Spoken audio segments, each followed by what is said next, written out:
Pai, nós queremos nessa noite ser gratos ao Senhor por nos conceder, Pai, nessa noite esta oportunidade de estarmos aqui reunidos em Tua presença, Pai, meu Deus, e de ter conosco, ó Deus, nesta noite, Pai, meu Deus, o Teu servo, pastor José Barbosa, que está aqui, meu Deus, com o propósito de trazer a mensagem do Senhor para os nossos corações. E nesta noite, Pai, como igreja, em nome do Senhor Jesus, nós queremos abençoá-lo e queremos nesta noite, meu Deus, concordar, meu Deus, que ele seja um canal de bênçãos aqui na vida, Senhor, de cada irmão e de cada irmã que se encontra, Pai, neste lugar, Senhor. Usa nesta noite o Teu servo para o louvor da Tua glória, que a Tua palavra seja nesta noite verdade na boca dele, meu Deus, que nesta noite, Pai, meu Deus, que haja, ó Deus querido, os sinais, ó Deus amado, Senhor, do Teu evangelho que há de ser nesta noite pregado através da instrumentalidade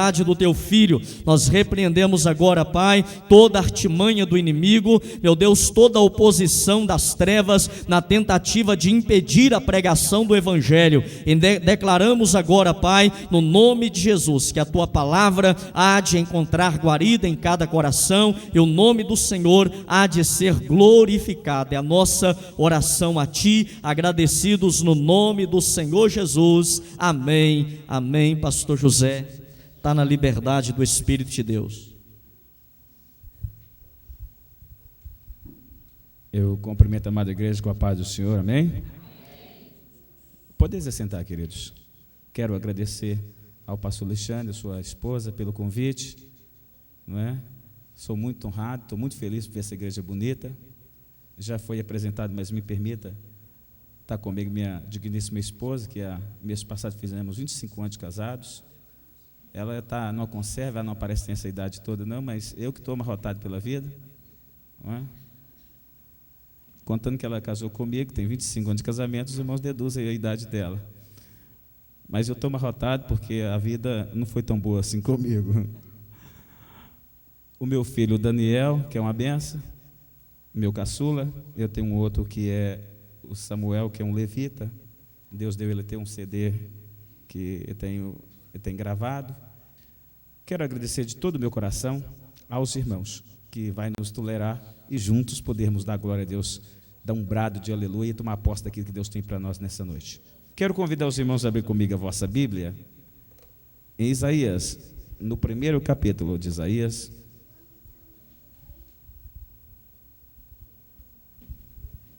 Isaías capítulo 1 e a partir do verso 16. Deus ardeu meu coração de forma tremenda com essa palavra. Aliás, é uma partícula do terceiro livro que estamos escrevendo, com o tema Os Segredos para se Vencer na Crise, é o tema do livro. E nós vamos ministrar uma palavra nessa dinâmica, nessa temática, não exatamente com esse tema, mas algo dentro desse assunto. O verso 16 diz assim: levantai-vos, purificai-vos, tirai a maldade dos vossos atos de diante dos meus olhos e cessai de fazer o mal. Aprendei a fazer o bem, praticai o que é reto, ajudai o oprimido, fazei justiça ao órfão, tratai a causa das viúvas.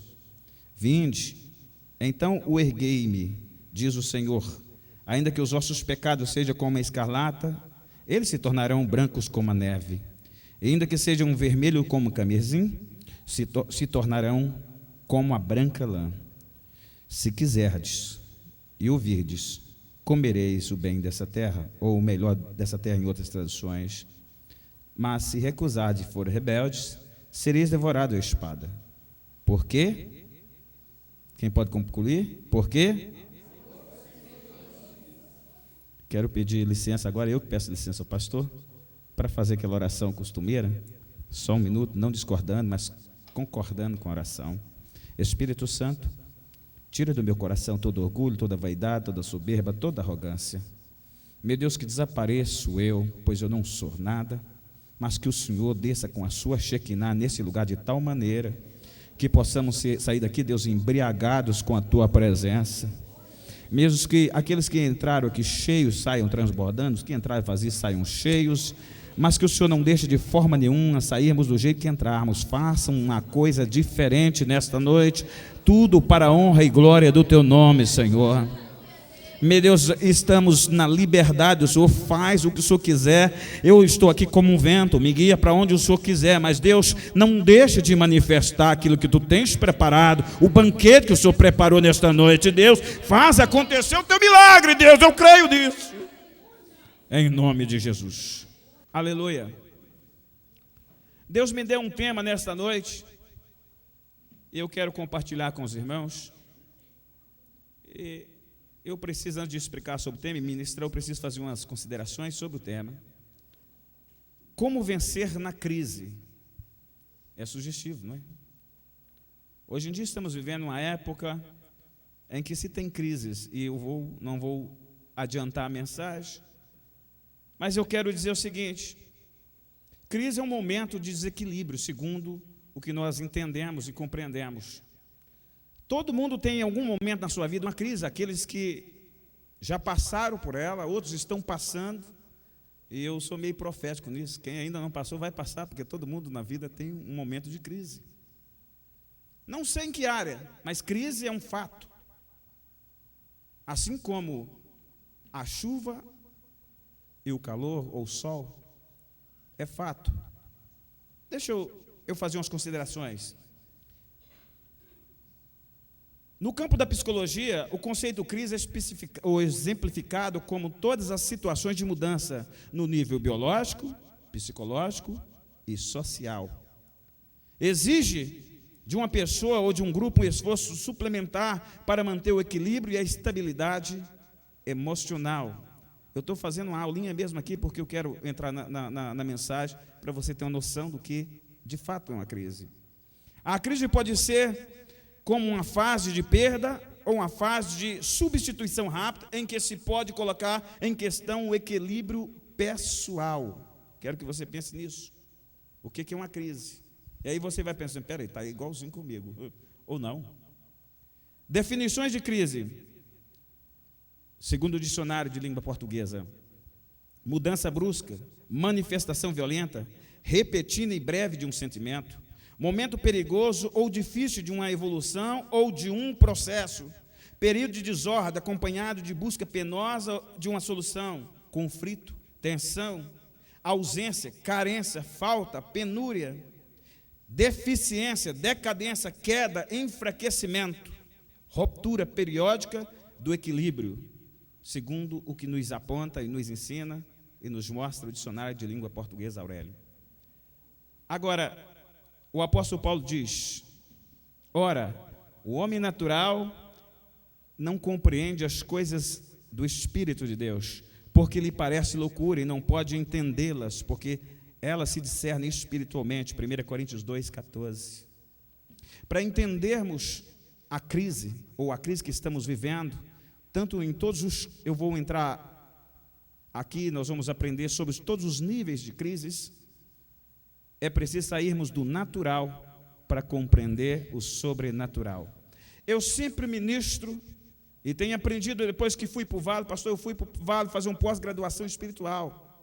Depois de 21 anos ministrando a palavra de Deus, dia 10 de junho de 2006, Deus me arrancou naquela época, naquele ponto da minha vida, o melhor da minha vida eu estava vivendo.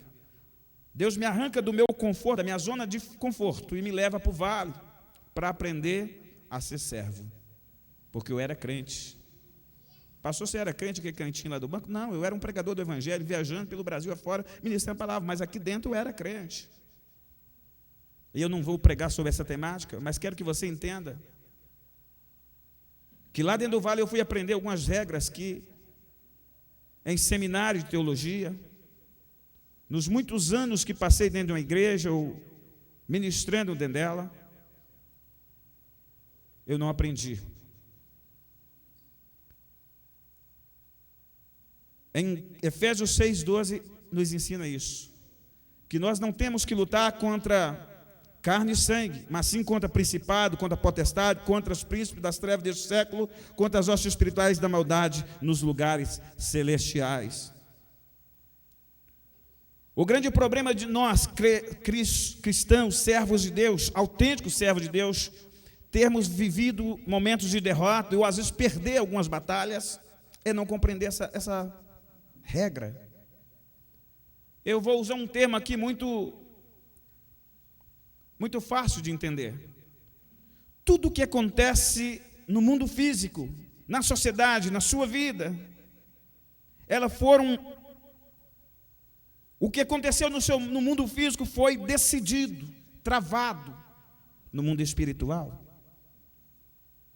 Quando passamos a entender que nós não somos só um corpo, alguns um corpo bonito, outros nem tanto como eu, mas quando deixamos de entender isso e passamos a entender que as nossas decisões, que o nosso viver, que o nosso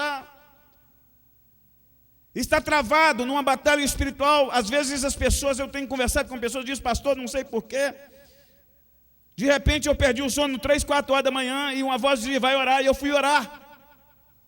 É porque naquele momento estava sendo travada uma batalha espiritual que você não teve, não soube, não entendeu, mas Deus levantou um anjo para ir lá te acordar e dizer, vai orar, porque o negócio está estreito. Se que está entendendo, levanta a mão e dá um glória a Deus, só para os que estão entendendo.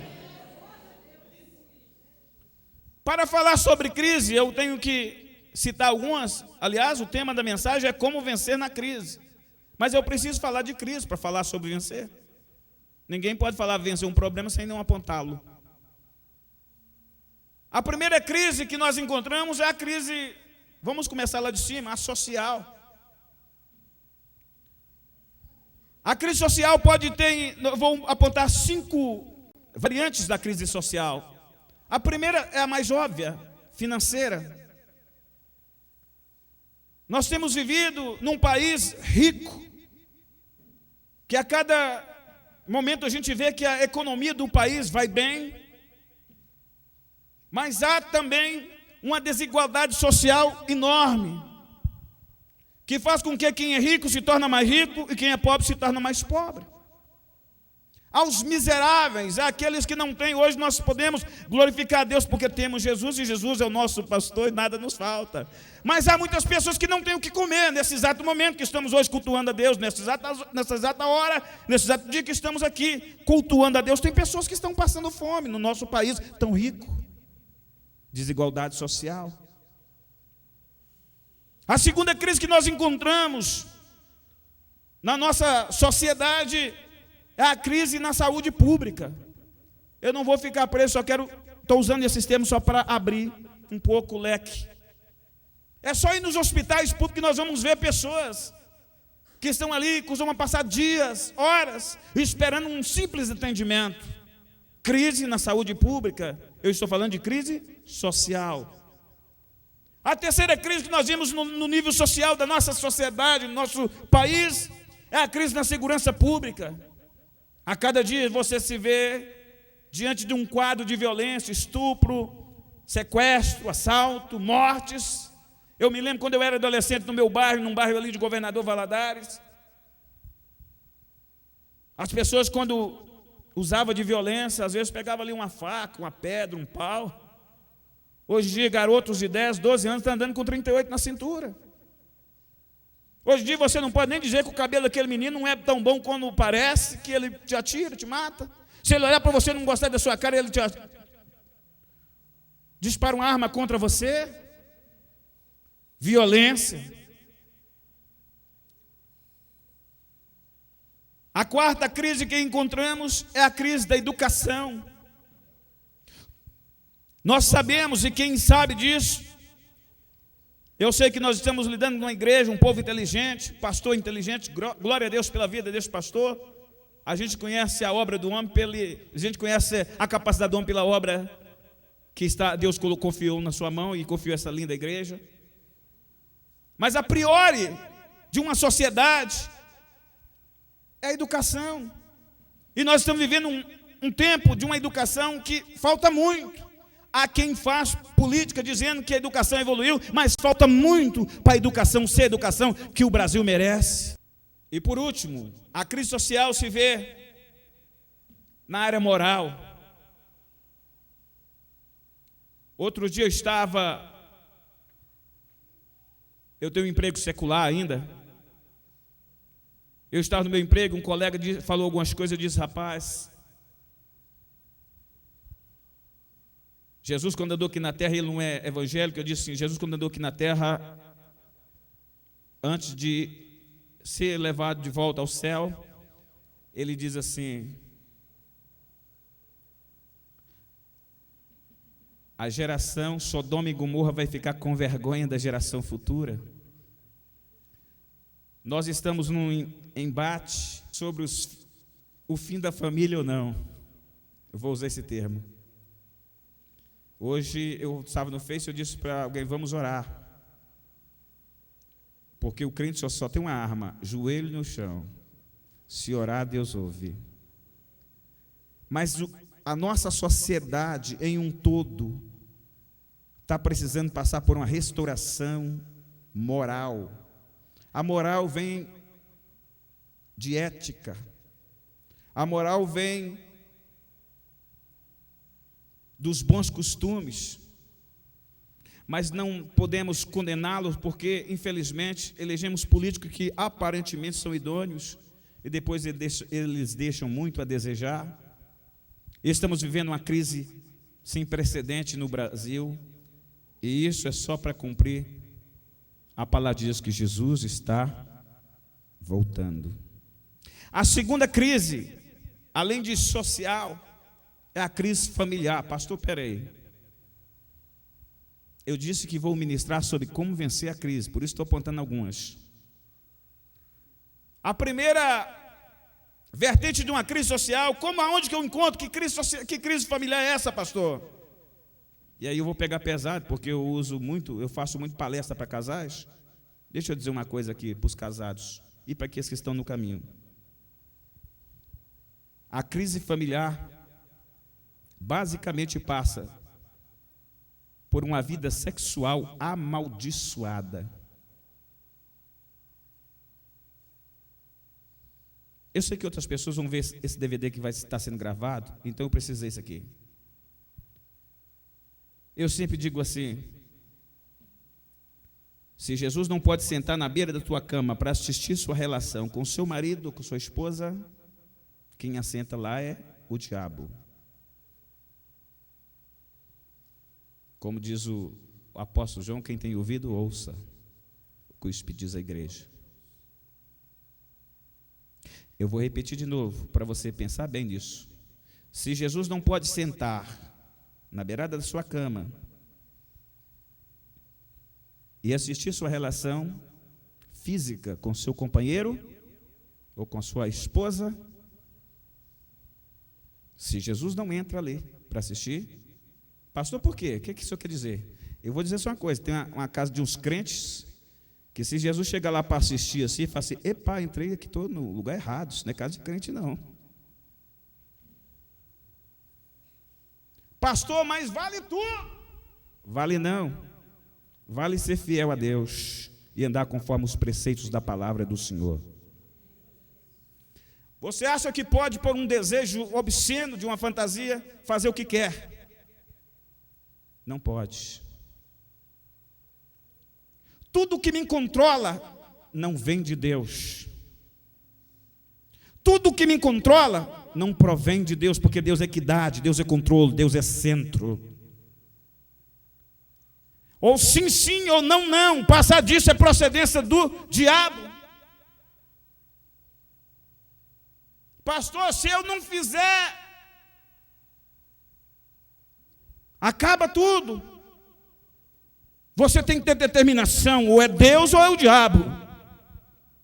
É por isso que e eu, como conselheiro de casais, tenho visto quantas pessoas chegam: pastor, entrou uma pombagira e tirou meu marido de casa, entrou uma pombagira e arrancou minha esposa de casa, o que eu faço? Eu digo: vai lá e arrepende onde você caiu, porque o diabo entrou lá porque você deu legalidade no seu casamento. Quem está entendendo aí, se converta hoje ou muda de lugar, porque Deus é Deus, e é Deus, o Deus que eu prego não é um Deus de brincadeira. Quem quer receber, levanta a mão e diz: meu Deus, me ajuda nesta noite, que eu quero a vitória no meu lar. É muito bom enquanto está lá, mas as consequências vêm. Segunda crise Segundo passo da crise familiar. Filhos que herdam a maldição dos seus pais. E isto é bíblico. Tem muitas pessoas hoje que estão aqui na igreja, que são casados, têm filhos e até netos, mas veio com maldição de pais, de avós. É bíblico. Eu tive que quebrar, alguns anos atrás, maldição sobre a minha vida, sobre a minha família, maldições que estavam entrando no meu lar, que vinha da parte da família da minha esposa e da minha família.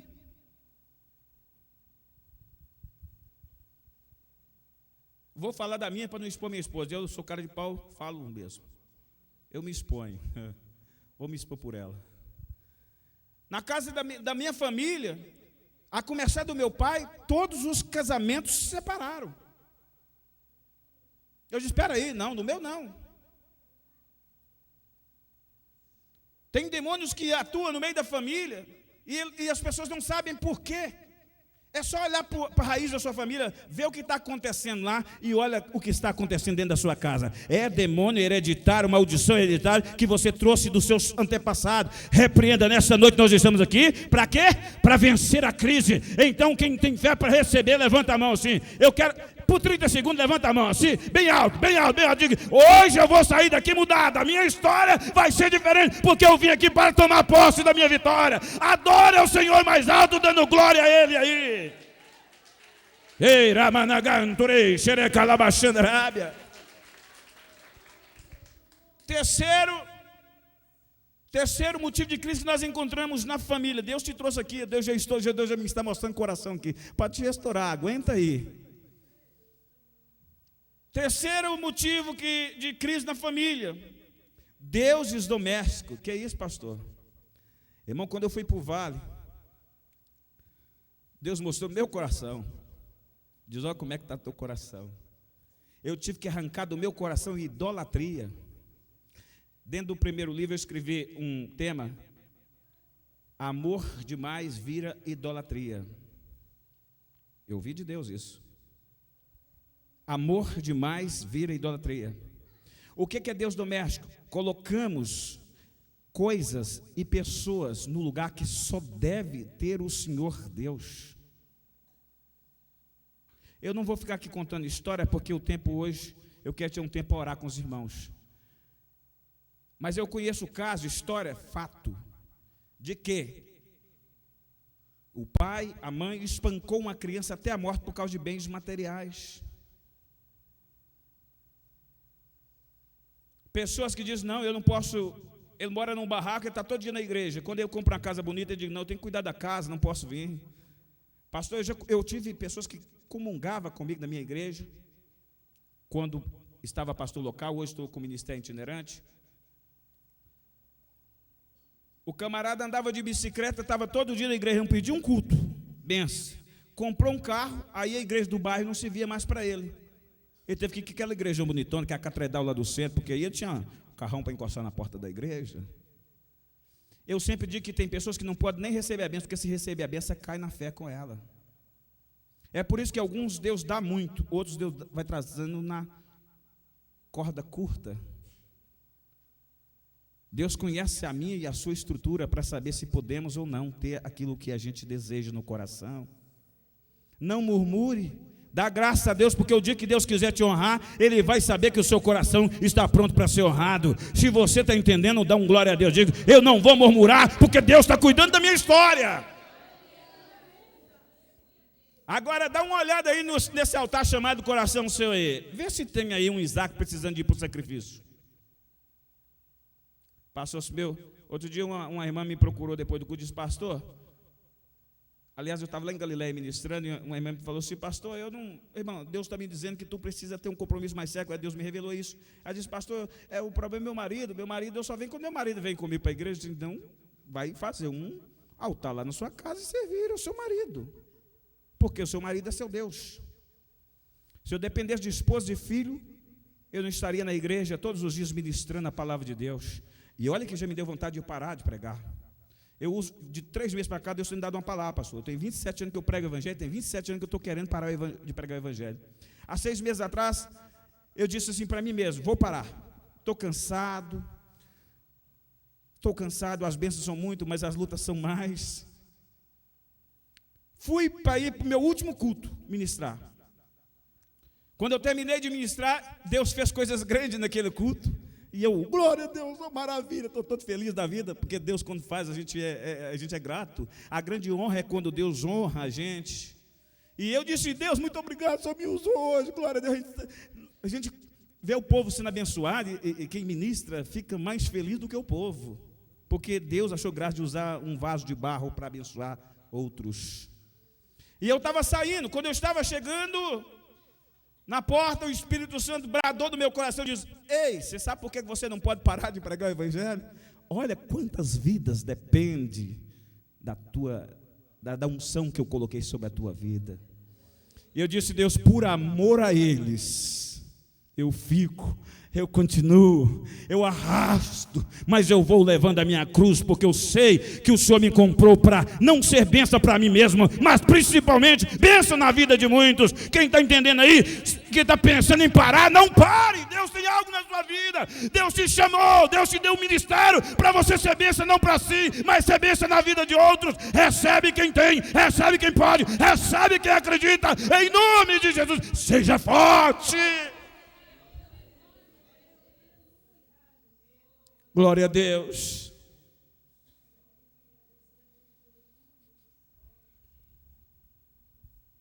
Quarta crise que nós encontramos dentro da vida familiar.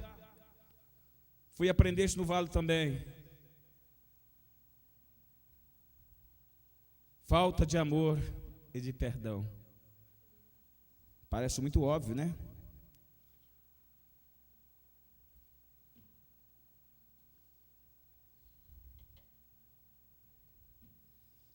Todo relacionamento que pendure, ele precisa aprender, ou as pessoas envolvidas precisam aprender a praticar o amor e o perdão incondicional. Vou dizer de novo, incondicional. Não há ninguém nessa terra que não é passivo de erros, de falhas. Você nunca vai achar alguém à sua altura. Toda vez que você olhar para alguém que você ama, você vai ver essa pessoa imperfeita, por mais que ela tenha virtudes. Quando Deus olhou para mim, Ele me viu imperfeito. E o amor incondicional de Deus, a Bíblia diz que quando éramos inimigos, Ele se tornou nosso amigo, nosso Salvador. Toda vez que você quiser medir as falhas de alguém, mede as suas perante Deus. E olha para ver se você é capaz de apontar o dedo no rosto de alguém e dizer, você errou comigo e eu não te perdoo, como alguns têm coragem de dizer. Porque toda vez que alguém aponta, que você aponta o erro de alguém para o condenar a uma sentença de ódio, você está esquecendo que você já errou demais com outras pessoas. Eu fui para o vale, eu fui humilhado, pisado, de todas as maneiras que vocês podem imaginar. Vou lhe dizer, a igreja que eu pertencia era mais ou menos igual essa, em quantidade de pessoas. E muitas vezes, por 2 vezes, pastor, eu em plena comunhão com a minha igreja, com Cristo principalmente, por 2 vezes a polícia foi na porta da igreja para me prender. Eu tive vontade de odiar as pessoas envolvidas. Muitas vezes eu prostei de joelho, com lágrimas em pranto, derramando a face, não tinha mais lágrima para chorar. Eu dizia, Deus, eu perdoo-os, porque eles não estão entendendo que está perseguindo alguém que está te buscando e está liberando o perdão para eles. O meu e o seu Salvador, lá na cruz do Calvário, olhou para mim e para você e disse, perdoe-os, porque eles não sabem o que fazem. Amar e perdoar incondicionalmente é ver um pouco mais além. É deixar, como eu uso essa expressão, as picuinhas do dia a dia e ver que o teu futuro depende do teu perdão que você libera hoje. Quem vai para a cama com raiva de alguém, ainda que mude de cidade, vai estar atrelado, laçado, preso, acorrentado a essa pessoa. Tem pessoas que nem está viva mais. E ainda tem pessoas que ainda guardam rancor e mágoa desse defunto. Continua amarrado no defunto. Nesta noite Deus te trouxe aqui para dizer que muitas das tuas bênçãos estão amarradas porque você não consegue liberar perdão. Jesus diz: quem não perdoar, também o vosso Pai Celestial não vos perdoará as vossas pecados, vossas iniquidades. Por último, crise familiar. É o que a gente vê demais aí, gerando maldição sem que as pessoas saibam. É a quebra da regra familiar. Como, pastor? Eu vou dar um exemplo. Ei, presta atenção nisso aqui. Você que é pai, mãe e filho. Por causa de uma sociedade evoluída, entre aspas, porque a sociedade evoluiu para baixo, afastando-se de Deus. Quebra-se ou está quebrada a regra familiar em muitos lares. O pai deveria ser o sacerdote respeitado, até quando ele erra, porque todos nós somos passíveis de erro, eu já expliquei isso.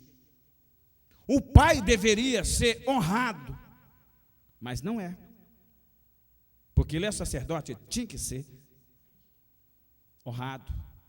A mãe,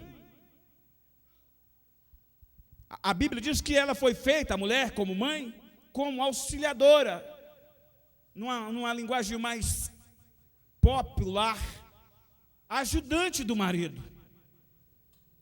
Mas não é. Os filhos, diz a Bíblia, que são heranças do Senhor, e como tal, deveria respeitar o pai e a mãe, porque são mordomos das suas vidas. Vou dizer de novo. Um mordomo é aquele que tem o cuidado, o zelo. Se o pastor me dá esses microfones aqui e diz: você é o mordomo desse microfone, é minha responsabilidade cuidar, zelar. E se esses microfones tivessem vida, como é o caso dos filhos, deveria entender a minha autoridade sobre eles. Mas não é assim que se vê, está ao contrário. Os filhos batem boca com os pais, se bobear, apanham os filhos batem nos pais, os pais apanham dos filhos. Hoje em dia, as mulheres querem mandar mais dentro de casa do que o marido, não respeitam a autoridade que o marido tem, e isso é bíblico. Eu não estou dizendo, mulheres, que vocês não têm que compartilhar das decisões, mas entendam um lugar. Se você quebrar essa regra, você vai para debaixo da maldição. O seu marido pode ser um banana, mas você tem que pedir permissão a ele, porque afinal você casou-se com ele. Outro dia uma mulher disse assim: pastor, meu marido é um diabo, então carrega esse diabo para a igreja. Pastor, meu marido é uma praga. Você que escolheu a praga, carrega ela. Um dia essa praga vai virar bênção, mas você tem que entender que quando você estava só nos seus olhinhos, está saindo até coraçãozinho, eu te amo, você não via ele como praga, não via ele como desgraça, não, você via ele como o homem da minha vida. Então agora assuma os seus erros, é consequência das suas atitudes. Mas Deus tem que dar um negócio: ou mata aquele homem ou conserta. Não, Deus está te dando o pago do que tu plantou. Recebe aí e cala a boca. Só abra a boca para adorar, porque Deus não está agradando a tua murmuração. Se você quer ver transformado, então cale-se, silencie-se, chore nos pés do Senhor, porque diz a Bíblia que a oração do justo pode muito em seus efeitos. Vai chorando calado, não afronta, não debate, não contenda, porque Deus não está no meio da confusão, da contenda. Deus está de um coração quebrantado e contrito, Ele não desprezará.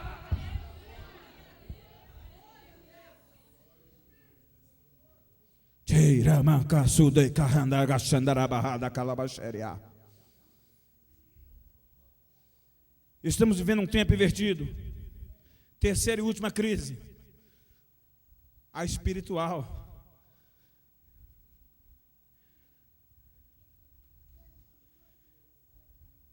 A crise espiritual atinge a sociedade em todos os sentidos, tudo isso que eu falei. A crise espiritual atinge a família. da vida conjugal à educação dos filhos. Quando você não está bem espiritual, meu querido, você não consegue se relacionar socialmente. Quando você não está bem espiritual, você não tem paciência de educar os seus filhos. Você está estressado ou estressada. Ela atinge tudo. A crise espiritual, ela atinge os relacionamentos conjugais, os relacionamentos de família. Quando eu falo família, estou falando num todo. Pais e filhos, irmãos. Quantas famílias que às vezes tem um casal aqui que não vai na casa do outro lá, do cunhado ou da cunhada, e ainda tem a vergonha de dizer: sou crente. Crente é teu capeta, Tiago 2,19. É por isso que eu disse que eu era crente. Jesus me levou para o vale, para apanhar na face e virar outra. Eu vou dizer uma coisa aqui, não é esse tema que eu estou pregando, só para explicar. Eu explico isso no meu livro, Deserto e Vale na Vida no Cristão. O crente, eu tenho um capítulo escrito de crente a servo. Eu fui transformado de crente a servo. O crente vem para a igreja só para buscar, como diz o meu primeiro pastor, canequinho de bênção. O crente só vem com a mão vazia, me dá, me dá, me dá, me dá, me dá, me dá. Agora o servo não, vem assim, ó, servir, servir, servir, servir, servir. O que é servo chega aqui, vê o pastor não chegou ainda, ele vai lá, ajeita a cortina, ele dá um jeito aqui, ele precisa estar vendo. O servo tem prazer em servir a obra de Deus. Tem aí ao menos meia dúzia de servos? Deixa eu ver se tem. Só o servo levanta a mão e dá um glória a Deus aí. Não, mas está fraco. Se é servo, vai dar um brado para tremer essa cidade de Capitão Andrade. Levanta a mão bem alta aí. Só o servo, levanta a mão e diz: eu sou servo de Deus, glória a Deus da minha vida. Dá um brado de glória a Deus e aplauda o Senhor, que Ele é digno de toda honra, de toda glória.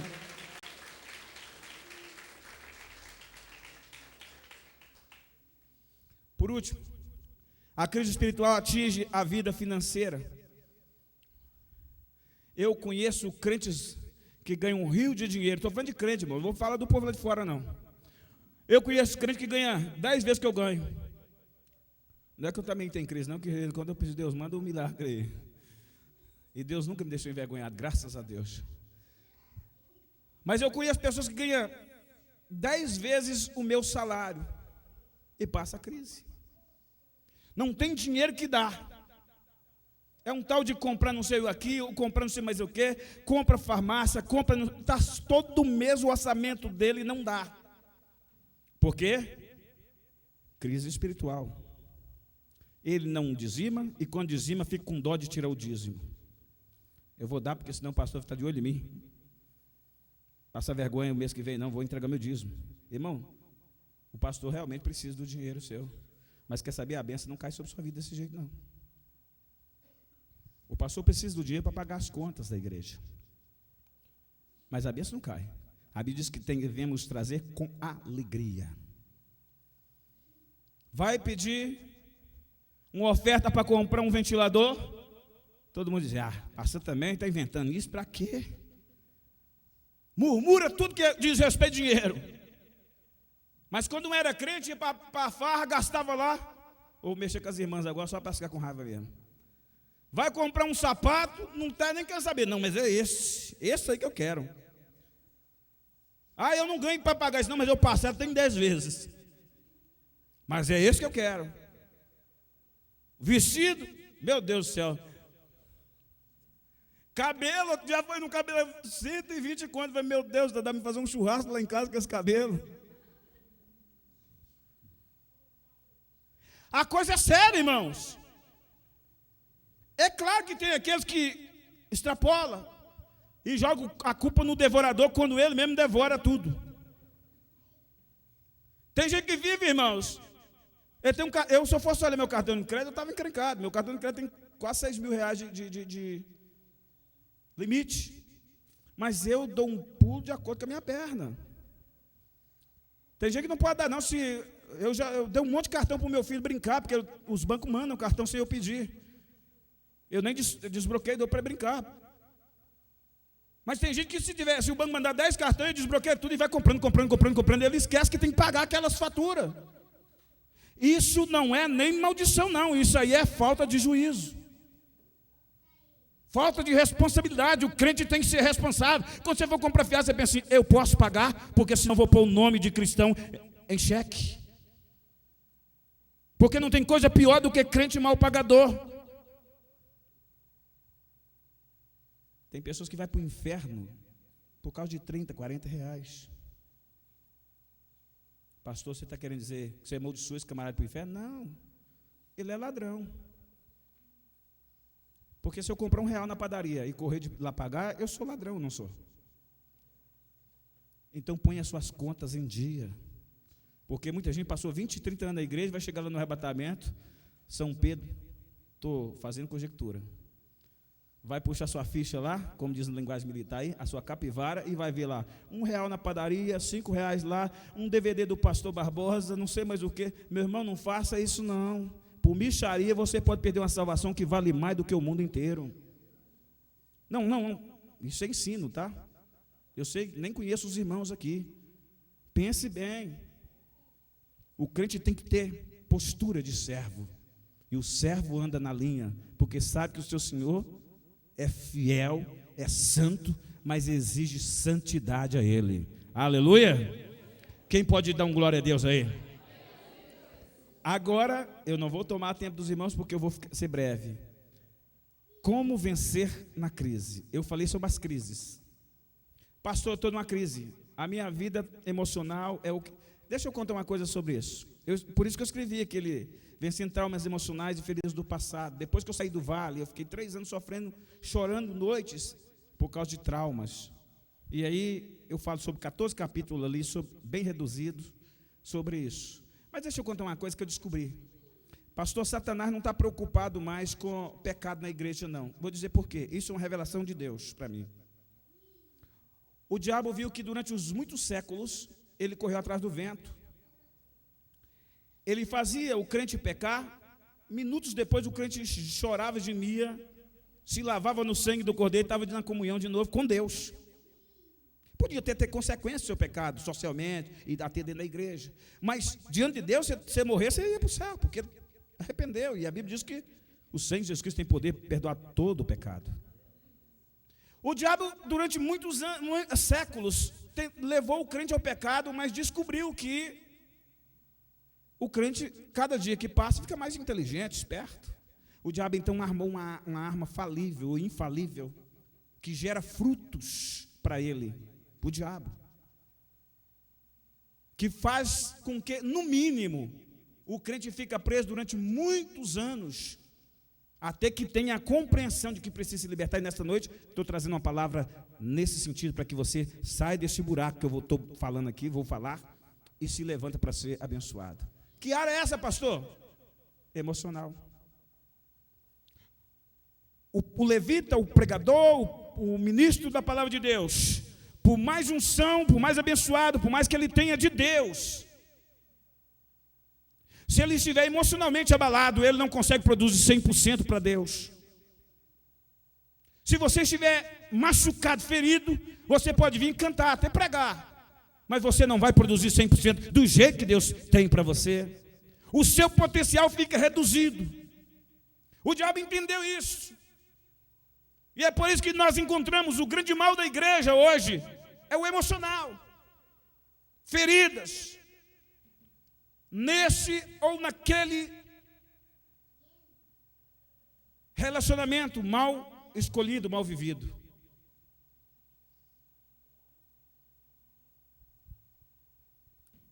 Para vencer a crise, a primeira coisa que precisa fazer é reconhecer a crise. Como, pastor? Eu vou dizer uma coisa inteligente que Deus me disse dentro do vale. Todo crente, quando entra na prova, na luta, ele chega perto de Deus com um currículo desse tamanho assim: Deus, eu não preciso passar por isso, que eu sou de oração, eu jejum, eu oro, eu sou dizimista, o Senhor me conhece. A gente começa a chegar para Deus com um currículo desse tamanho, falando as nossas obras para Deus. Senhor, eu não mereço estar passando por isso. Não é verdade? Nós não chegamos cheios de autopiedade, de autojustificativa. Eu fiz isso também dentro do vale. Sabe o que Deus falou para mim? Gálatas 6, 7 para você. Aí eu falei, o que é isso, Deus? Gálatas 6, 7 para você. Tudo que você é hoje, isso não é profecia, isso é fato. Tudo que eu e você somos hoje é fruto do que semeamos ontem. Tudo que você vai ser, foi o que Deus me ensinou. Tudo que você vai ser amanhã depende do que você está semeando hoje. Gálatas 6, 7, não erreis, Deus não se deixa escarnecer. Tudo que o homem semear, ele ceifará, ele colherá. O primeiro passo para vencer-se na crise, eu não estou vencendo a crise, vencer dentro de uma crise é reconhecer que você é fruto de você mesmo. Como, pastor? Que as tuas escolhas decidiu quem você está vivendo hoje. Quando Deus me disse isso, eu fiz uma análise assim do meu currículo, falei, meu Deus do céu, se eu for colher tudo aquilo, estou encrencado. É por isso que eu estou ministrando isso para você. Se você olhar para trás e ver tanto coisa ruim que você andou aprontando, foi o que eu fiz. Eu falei, meu Deus, se eu for colher tudo aquilo, eu estou morto. Que eu conheço os meus pecados. O que eu fiz, pastor? Negociei com aquele que fez a lei da semeadura e da colheita. Porque só tem alguém que pode quebrar a lei da semeadura e da colheita, é quem fez ela. E eu fui negociar, gemer e chorar. Deus, tenha misericórdia, perdoa as minhas iniquidades, sara as minhas feridas, restaura-me. E não deixa que o joio nasça no lugar do trigo. Me dá a misericórdia, me dá da tua graça, porque o salmista diz que a tua misericórdia, que a tua graça é infinita.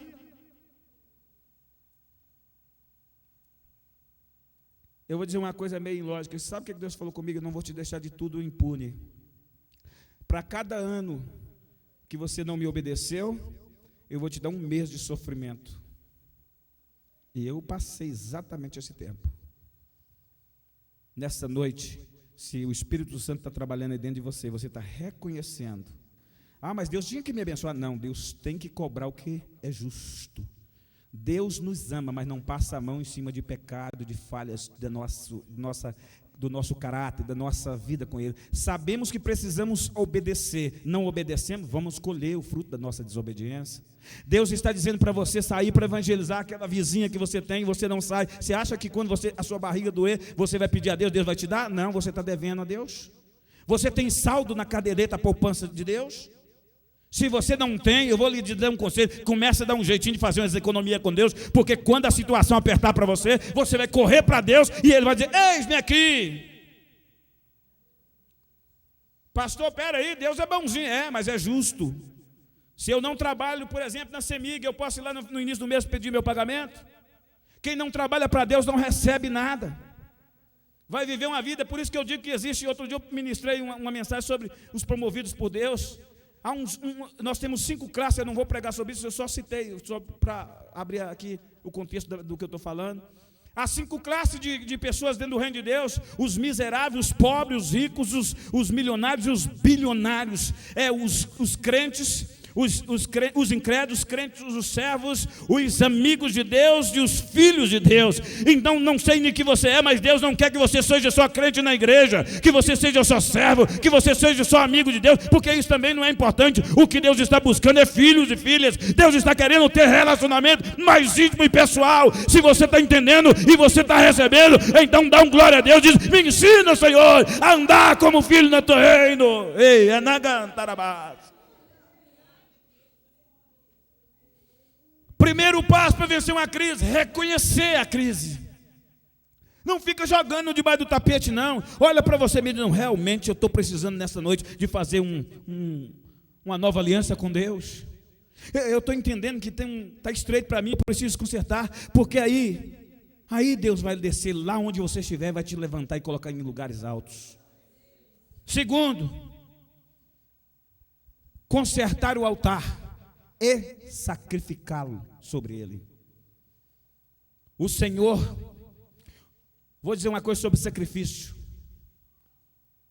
Eu falei sobre um sacrifício meio doido que eu estou fazendo, eu falei, pastor Lino, vou só citar um que eu fiz o ano passado. Eu fiquei 17 dias no mês de março. sem comer comida de sal. Eu disse: Deus, tu me mata ou me abençoa. A primeira semana eu comecei a passar mal. Senti tonteira. Eu estava trabalhando, eu levantava para ir no banheiro e eu começava. Eu falei: Deus, aí eu falei: Deus, ó, estou aqui, estou passando mal, mas não vou comer não. A minha vida está na tua mão. Não estou afrontando o Senhor, eu estou chamando a tua atenção. O Senhor pode me matar ou pode me abençoar. O que o Senhor decide? Eu vou até as últimas consequências, vou morrer. Ou então o Senhor me abençoa. Se o Senhor realmente tem algo para mim na terra, o Senhor vai me abençoar. Passou mais uns dias, o Senhor falou assim: rapaz, tá levando a coisa. Deus falou comigo: tu está levando isso muito a sério. E eu estou levando mesmo, Deus. Tu sabe, o que eu não aceito é ficar nessa situação sem mudança. 17 dias eu estava num congresso de adoração e louvor. Aquele hino da Ana Paula, tinha um conjunto cantando lá: Tu me amas. Achei que nada de Deus desceu naquele lugar. E Deus bradou no banco e disse: vai comer, que eu estou vendo que você está levando muito a sério, eu vou te abençoar. E o Senhor desceu e me abençoou. Não, eu não estou dizendo isso aqui para você entender: ele é de fé. Não, eu estava com medo de morrer mesmo, mas eu decidi chamar a atenção de Deus. Sacrificar. Primeiro, conserta o altar e sacrifica sobre ele. Não é para você fazer sacrifício de tolo. Sacrifício com um propósito, Deus agrada. Faça um sacrifício. Se está ruim para você, comece a entrar num sacrifício, porque Deus quer ver o seu esforço. Deus não dá nada de mão beijada, Ele exige um sacrifício. Sacrifica, põe no teu coração: eu vou levantar um altar para Deus na minha vida, Ele vai ser honrado, adorado, e eu vou queimar sacrifício, incenso sobre esse altar, porque a Shekinah, a glória, o poder do Senhor descerá e dará a vitória que eu preciso. É por aí. Como devemos vencer na crise? Terceiro, renunciar. Pastor, renunciar o quê? A sua vontade. Dentro do vale, eu orei 6 meses pedindo a morte, pastor. Subia no monte todo dia, jejuava. Eu perdi 15 quilos do meu corpo. Ainda bem que eu tinha que perder, né? Mas eu perdi 15 quilos do meu corpo. Orava e dizia: Deus, me mata. Prepara minha alma e me leva. A suicidar não vou, porque aí eu vou para o inferno, mas me leva, me mata, Senhor. Eu desejei que uma carreta passasse sobre mim, que eu tivesse um CTI, porque a dor na alma é muito pior do que uma dor física. Quero que saiba de uma coisa, queridos. Orei 6 meses implorando a Deus pela morte. E ele disse assim: você está vendo só um palmo na sua frente, eu estou vendo o futuro. Que hoje te pisa, te humilha, vai bater palma pela sua vitória. Só te entreguei na prova porque eu sei que tu tem estrutura para vencer. Vou lhe dizer uma coisa profética aqui: Deus está no controle da sua história e da sua vida. Nada escapa do controle dele. Nem o inferno sai do controle de Deus. Ele dá ordem aos demônios e ele tem que obedecer. Quem entende isso aí, crê, dá glória a Deus e aplauda Jesus. Adore ao Senhor. Ei, de coma hanagashuri de calabaruda narabás. 6 meses orando, pedindo a morte. Até que o Senhor me levou, dia 11 de setembro. O Senhor me levou para dentro do monte ali. Deus usou um profeta, um rapaz muito simples. E Deus usou ele para me dizer algo profundo. Que eu tinha idolatria no meu coração. Nós, às vezes, fazemos quebra de braço com Deus por uma coisa que Deus não quer nos dar. E aí o Senhor, eu vou resumir aqui, o Senhor me revelou o segredo de sair vencedor de uma crise. Renunciar. Jesus orou 3 vezes no Getsêmani pedindo que o Pai, se fosse possível, e era possível, obviamente, Jesus sabia que era, passar dele o cálice. Deus tinha poder de livrar Jesus da morte. Jesus queria muito, como homem, não morrer, não passar por aquele sofrimento todo que nós conhecemos. Jesus viu aquilo numa revelação futura e viu que era difícil passar por aquele estreito daquele sofrimento.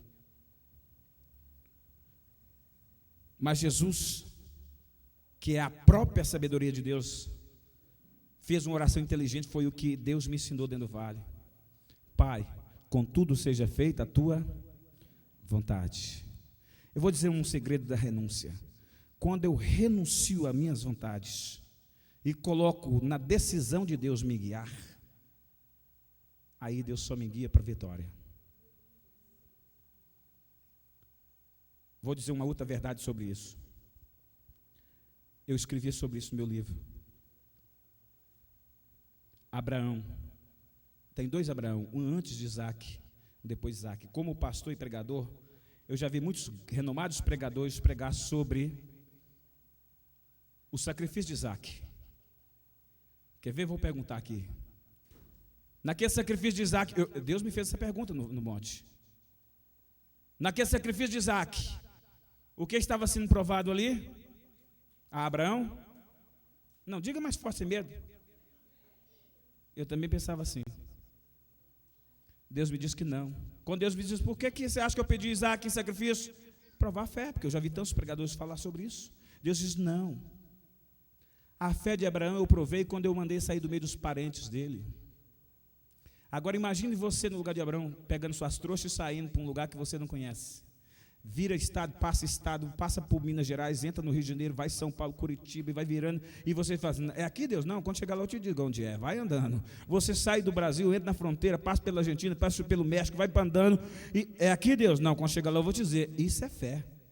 Ir para um lugar que você não conhece, não tem itinerário. Deus disse, provei a fé de Abraão quando eu mandei sair do meio dos parentela. E no sacrifício, Deus? Deus disse, eu pedi a Isaac em sacrifício para provar o amor de Abraão a mim. Por quê? Abraão, antes de Isaac, a Bíblia diz isso, ele é chamado de amigo de Deus. Eu quero que você encaixe a sua história na de Abraão. Ele era amigo de Deus. Um velho fica sem sono, né? Bem velho, Abraão. Ele acordava, dormia umas 2, 3 horas da noite, saía para o lado de fora da tenda e ia bater papo com seu amigo chamado Jeová. E aí ele começava a falar, Jeová, meu amigo, estou precisando comprar uma terra aí, aquelas ovelhas do seu João aí, do meu vizinho, está querendo me vender aquelas ovelhas, aqueles camelos, o que é que eu devo fazer? E ele conversava de igual para igual, porque amigo é assim, conversa de igual para igual. Então Abraão compartilhava com o seu amigo Deus as coisas mínimas do seu dia a dia. Isso é antes de Isaac. Depois de Isaac, isso é revelação que Deus me deu. Ao mostrar o meu coração e disse, teu coração está igual de Abraão.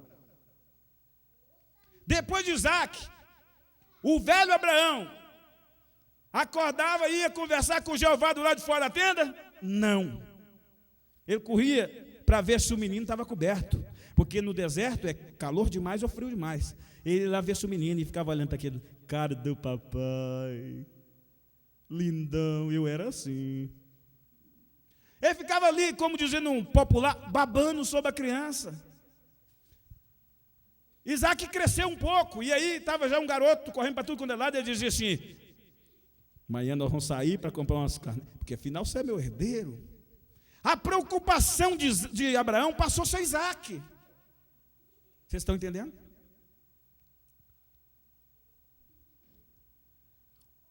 Apocalipse 10, 12 ou 12, 10 diz que há um acusador diante de Deus que acusa nossos irmãos dia e noite.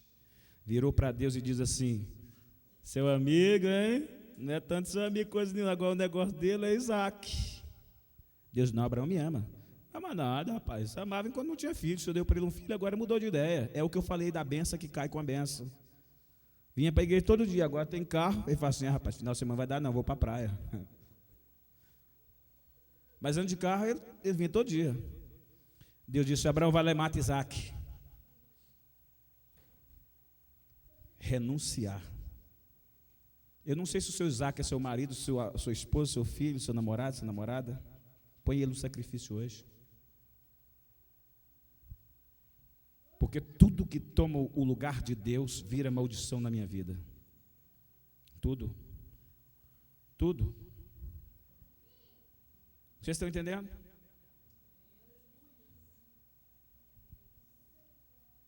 É por isso que muitas pessoas é ter bons crentes, não tem problema, não vejo o problema. O pastor não consegue descobrir o problema, mas não consegue prosperar, porque tem um Isaac. Aqui, o altar não é exclusivo de Deus, tem Deus 30%, 70% é Isaac e algumas outras coisas. Renunciar à minha vontade para que a de Deus apareça, e Jesus é o nosso exemplo.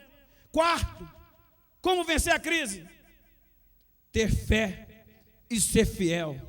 Irmãos, ter fé em Deus não é só dizer eu sou crente, tenho fé em Deus. Não, ter fé em Deus é ter ousadia para romper. Aleluia. Aí alguém diz, só eu mesmo, pastor, esse de ousadia aqui sou eu. Mas ter fé também, às vezes, é ficar em silêncio. Tem muitas irmãs que Deus me diz assim, fique em silêncio que eu vou tirar seu marido da cachaça. Ela não tem paciência, o cara chega lá, beira a falta, pode descer o cabo de vassoura dele. Mas Deus falou que era para ficar em silêncio. Eu aprendi uma coisa, quando eu não posso sobrepor o meu inimigo, eu me calo e apresento a ele para Deus. Muitas pessoas perdem, são soldados de Cristo, está armado até os dentes com as armas espirituais, mas não sabe usar. O inimigo chega e me dá essa arma aí que não funciona na sua mão não. Então toma. Tem gente que entrega a arma que Deus deu para o diabo. Ou seja, a vitória que deveria ser tua, tu está deixando ali para o ralo, perder-se. Ei, você não faz ideia do que você é capaz. O inferno inteiro tem que obedecer o menor crente aqui, se é que tem menor aqui. Eu vou dizer um novo convertido, aquele que não tem nem uma semana de igreja, ele já tem um nome escrito no livro da vida, e o inferno tem que obedecer. Quem tem autoridade de Deus aí, levanta a mão, levanta a mão. Eu quero ver. Por 30 segundos, levanta a mão e adora o Senhor. Mais alto para Jesus e o inferno tremer de medo.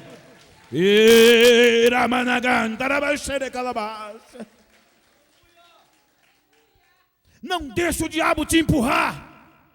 Diga para ele, saia, recue, porque eu estou revestido de autoridade do Deus.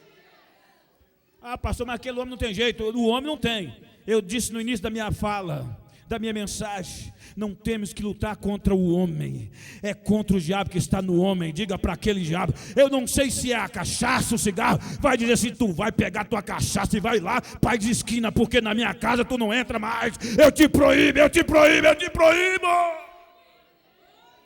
Pastor, isso não é para mim, é para Deus. Ei, você não tem Deus em você não, porque a minha Bíblia diz que Deus é meu pai, e sendo meu pai, eu tenho a mesma autoridade do meu pai. Quem é filho tem autoridade da casa, quem é filho tem autoridade da casa. Nós não somos qualquer um não. Você tem autoridade de Deus, você tem autoridade de Deus, você tem autoridade, porque você é sacerdote de Cristo. Sabe? O diabo tem tentado convencer a igreja que ela não tem autoridade. Tem uns aí que morrem de medo de macumba. Irmão, sumiu uma peça de roupa minha, acho que foi para macumba. Ah, meu Deus, o que eu vou fazer? Sumiu o retrato meu, foi macumba. Eu sempre digo assim, rapaz, se o diabo estivesse preocupado com fotografia, meu querido, ele ia colocar um fotógrafo na porta da igreja, com a foto, sabe, para tirar foto dos crentes. Irmão, se o macumbeiro quiser minha foto, uma peça de roupa, se ele me pagar, né? Porque eu não vou dar minha peça de roupa de graça. Eu dou para ele. Eu não estou nem aí. Você sabe por quê? Eu estou debaixo do sangue do Cordeiro. Aleluia. E quem está debaixo do sangue do Cordeiro, pastor Alexandre, não precisa ter medo da maldição, não. Ela não chega. O anjo da morte passa em volta, mas na tua casa não vai chegar. Deus é com você. Receba de Deus autoridade nesta noite para expulsar os demônios, ordenar que os mal caem por terra. Seja cheio de autoridade nesta noite. Para quem tem fé e é fiel, Davi diz assim, Senhor, eu sei que o Senhor vai preparar uma mesa perante mim na presença dos meus inimigos. Aqueles que achou que eu ia perder, que eu ia ser envergonhado, que eu ia ser derrotado, vão ter que me ver sentar na mesa do rei e comer na presença dele. Ei, a tua honra vai incomodar os teus inimigos. Se já não está incomodando, é porque você é honrada filha de Deus. Você é honrado filho de Deus. É por isso que muita gente quer estar no seu lugar e não consegue, porque você passou pelo vale, você passou pela prova e está fiel, permanece fiel. Recebe aí, recebe. Quem tem promessa de Deus recebe, porque Deus está te honrando. Deus está te honrando nesta terra.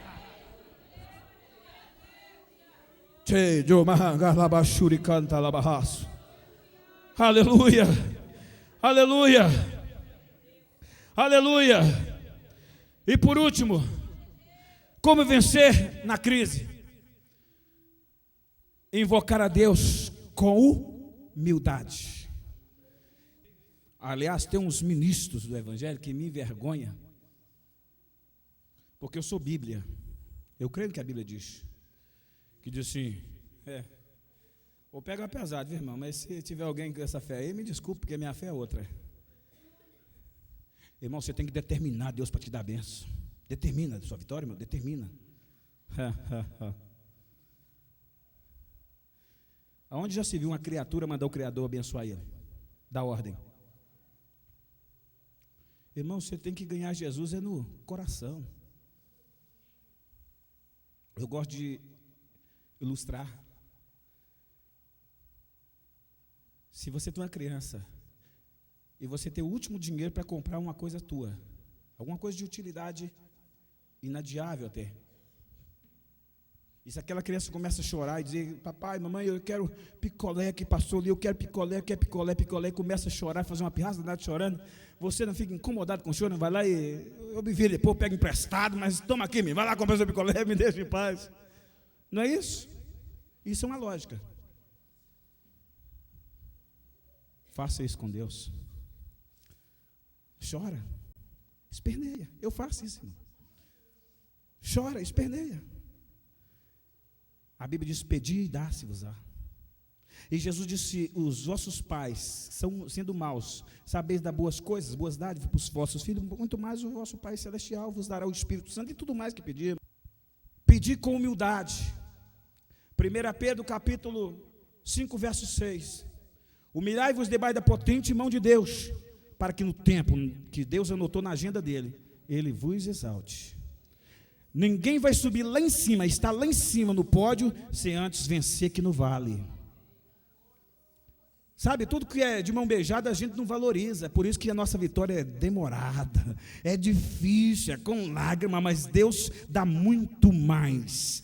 Deus vai fazer muito mais do que você está pedindo a Ele. Ele vai te dar isso e mais isso e mais isso. Você só pediu isso aqui, Ele vai te dar 3 vezes, 4 vezes, 100 vezes mais, porque Ele vai honrar a sua fé. Ela foi fiel, Ele foi fiel. Ela me pediu 1, eu vou dar 100, porque eu quero abençoá-la. Ela me honrou. Ele me honrou e a vitória é certa. Quem está recebendo e crê, dá glória a Deus para me ver.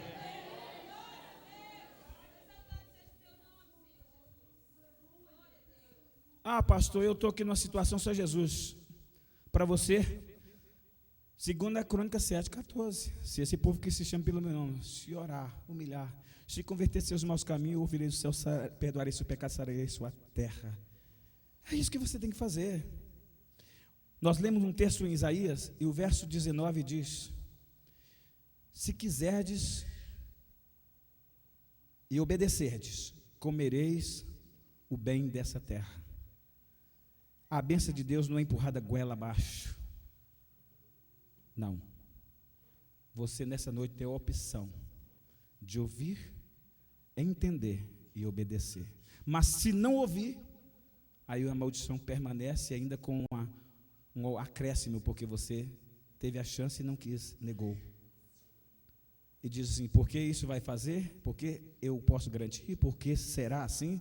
Porque a boca do Senhor que diz, a mesma boca que saiu a palavra da mudança na sua vida, na sua restauração, é a mesma boca que diz que você vai perecer se não ouvir e obedecer.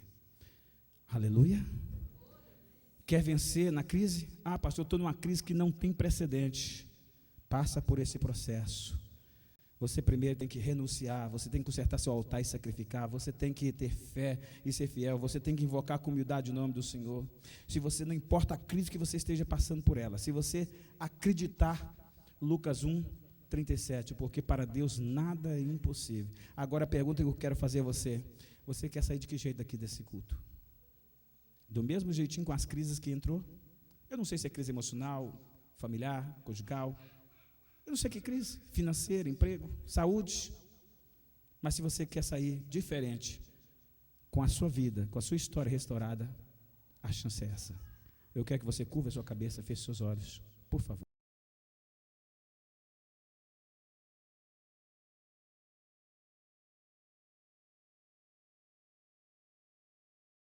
A senhora, dona, o diabo já quis lhe matar várias vezes com derrame cerebral. Tem dia que você sente o seu coração batendo desesperado e você acha, vai chegar, é a minha hora de morrer agora. Deus está dizendo que te trouxe nessa noite para te curar, te restaurar e desfazer essa obra do diabo. Se eu estou falando a verdade, então se segura, porque quem me mandou falar foi Jesus e Ele é poderoso e eu não sou responsável. Deus está te curando agora. Recebe a cura de Deus, seja curada. Aplauda Jesus, recebe aí em nome de Jesus. O que tinha na perna? Menisco. Como é que o médico falou que é menisco? Menisco, né? Pois bem. Só não devia ter deixado, tinha que chamar eu aqui que eu ia orar para a senhora para não precisar tirar o menisco, tá? Quando a senhora anda, sente dor assim, minha filha, eu vou profetizar agora. Mas, olha, escuta, depois que eu terminar essa oração, essa dor vai sumir no nome de Jesus. Não, eu vou falar de novo para a senhora prestar atenção no que eu estou profetizando em nome de Jesus.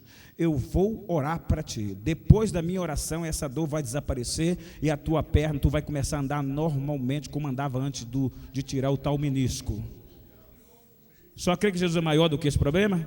Então pronto. Agora não feche os olhos, olha para mim. Jesus, olha para mim. Não feche os olhos. Jesus, quando tu andou aqui na terra, tu disse: em meu nome curarão os enfermos. Olha, Deus, o teu filho falou isso e disse assim: todo aquele que crê faria sinais maiores do que aqueles. Eu acabei de profetizar que esta minha irmã ia ficar curada desse mal depois da minha oração. Olha, Jesus, eu creio nisso. O tal de minúsculo, que eu sou ruim de ciência, não estudei, fui aí da escola na aula de ciência, que os médicos tirou. Eu não sei como o senhor vai dar um jeito na perna dessa mulher, mas a dor vai desaparecer e ela vai andar normalmente. Eu estou profetizando isso.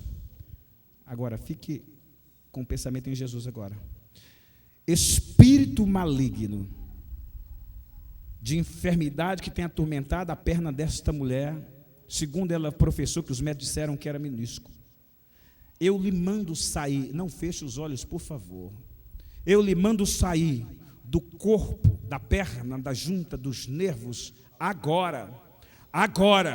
Espírito de demônio, saia. Não importa o nome que a ciência te batizou, eu estou te mandando sair agora. Agora. Destrava os nervos da perna desta mulher, agora. Em nome de Jesus, saia! E nunca mais volte. Diga assim: Jesus é maior. Diz com a mão aí. Jesus é maior. E por isso eu posso crer na minha vitória. Agora anda no nome de Jesus. Normalmente, meu irmão. Vem aqui. Vem comigo. Vem aqui atrás de mim. Me siga.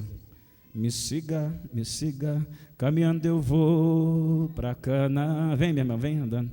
Caminhando eu vou para Canaã. Caminhando eu vou para Canaã. Glória a Deus, caminhando. Muito bem. Está sentindo igual a dor? Não. Vamos fazer um teste mais rápido então. Vem cá. Vai andar mais rápido assim, só está andando devagar, está com moleza, parece que tem 60 anos. Anda mais. Tem mais? Mas faz quando só tem 30. Anda assim depressa. Caminhando eu vou para Canaã. Caminhando eu vou, mais rápido agora. Para Canaã. Caminhando eu vou para Canaã. Aleluia. Glória a Deus. Caminhando eu vou. Glória a Deus. Caminhando eu vou, glória a Deus, caminhando eu vou, glória a Deus, caminhando eu vou, glória a Deus. Agora fala, irmã, é mentira ou verdade? Está sentindo alguma coisa? Está curado? Não, estou curado em nome de Jesus,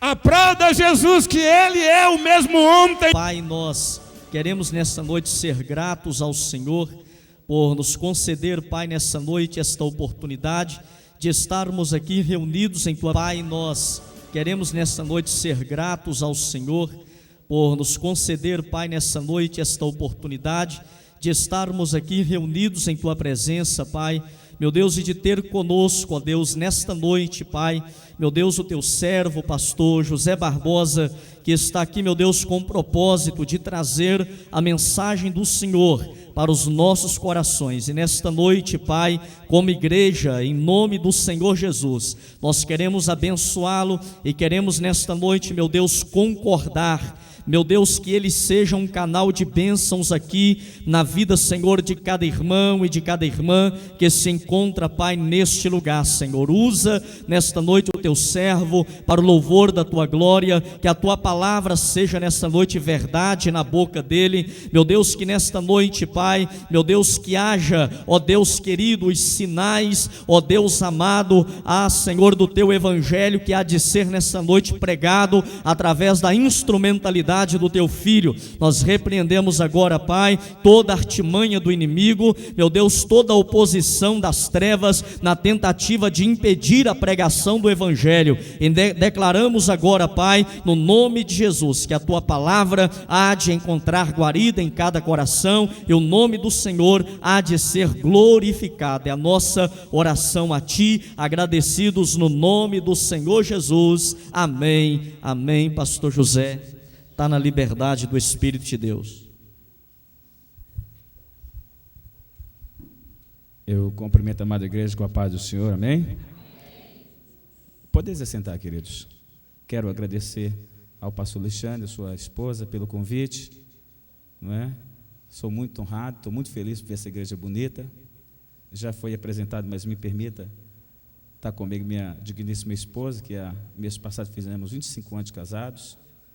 Ela está numa conserva, ela não aparece nessa idade toda não, mas eu que estou amarrotado pela vida, não é? Contando que ela casou comigo, tem 25 anos de casamento, os irmãos deduzem a idade dela.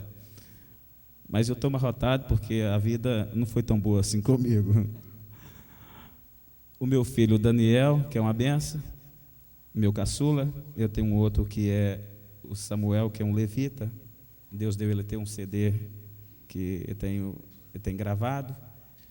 Quero agradecer de todo o meu coração aos irmãos que vai nos tolerar e juntos podermos dar glória a Deus, dar um brado de aleluia e tomar posse daquilo que Deus tem para nós nessa noite. Quero convidar os irmãos a abrir comigo a vossa Bíblia em Isaías, no primeiro capítulo de Isaías.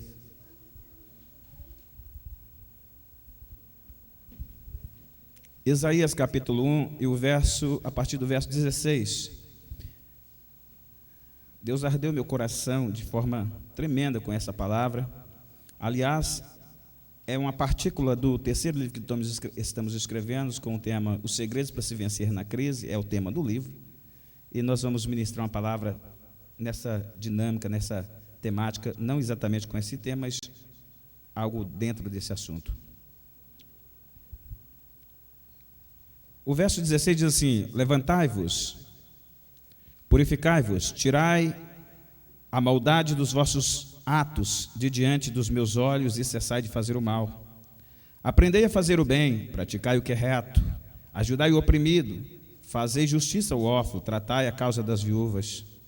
Vinde, então o erguei-me, diz o Senhor, ainda que os vossos pecados sejam como a escarlata, eles se tornarão brancos como a neve, e ainda que sejam vermelho como o carmesim, se tornarão como a branca lã. Se quiserdes e ouvirdes, comereis o bem dessa terra, ou o melhor dessa terra em outras traduções. Mas se recusardes e forem rebeldes, sereis devorados à espada. Por quê? Quem pode concluir? Por quê? Quero pedir licença agora, eu que peço licença ao pastor, para fazer aquela oração costumeira. Só um minuto, não discordando, mas concordando com a oração. Espírito Santo, tira do meu coração todo orgulho, toda vaidade, toda soberba, toda arrogância. Meu Deus, que desapareço eu, pois eu não sou nada, mas que o Senhor desça com a sua Shekinah nesse lugar de tal maneira que possamos sair daqui, Deus, embriagados com a tua presença. Mesmo que aqueles que entraram aqui cheios saiam transbordando, os que entraram vazios saiam cheios, mas que o Senhor não deixe de forma nenhuma sairmos do jeito que entrarmos. Faça uma coisa diferente nesta noite, tudo para a honra e glória do Teu nome, Senhor.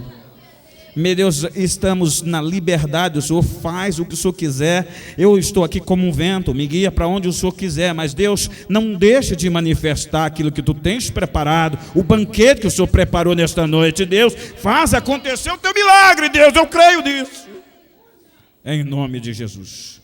Aleluia. Deus me deu um tema nesta noite, e eu quero compartilhar com os irmãos.